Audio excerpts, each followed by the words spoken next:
特别来关心北部60多岁退休的妇人人，新历19确定变做台湾第24例中国武汉肺炎的患者，因为伊无出国过，佫爱追查讲到底是为倒位去画着。医生界咱嘛看到真烦恼，讲社区烧化风险会变较悬。有医生认为讲第24例是一个标准，因为患者过去过病院，也佫有直接过的人，拢都要继续追踪。另外，规台湾的病院嘛有新的考验，针对着医生认为讲潜伏期是咧讲人会画着。到有镜头这段时间，这个第24例，即马潜伏期佫无讲真清楚，医生就烦恼讲有空棚。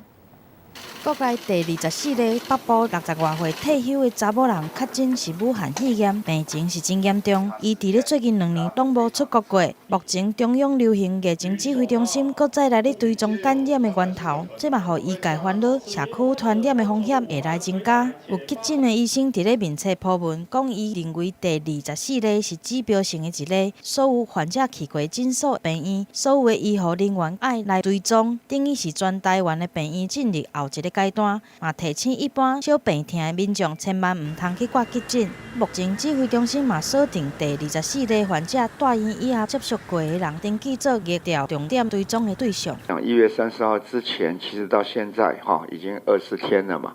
所以在潜伏期已经过了，还是放在1月30号之后的一些接触者。对着这件代志，其他医生有无同的看法？指出台湾确诊的头一个查某台商是1月20号入境的，但是对比这个第24例患者是伫咧1月22号发作，认为这无的确代表患者是搁较早以前就已经受到感染。伊嘛强调，潜伏期是讲防传染着一直到发作的这段期间。若第24例目前潜伏期无清楚，外界烦恼若是无追踪潜伏期患者接触过的人，就惊会有漏交。阁有医生认为，袂当阁以旅游数来做检疫的标准，爱改用疾病来追查。如果真的已经进到社区了，那我们以前用的防御的一些侦测的方式，可能就是变成不止旅游史的病人都要怀疑。如果一个病人是出现一个比较明显的病毒性肺炎，但是流感验不出来之后，可能都要采检。伫咧接触者采检者的疫调工作还未完成的时阵，美国疾病管理甲预防中心已经将台湾、甲日本、新加坡、南韩这些国家登记做明显社区传播的国家。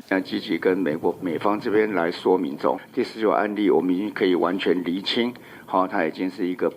应该不是一个不明感染源的情况。目前国内当加速疫调的工作，要来防止疫情来传开。记者综合报道。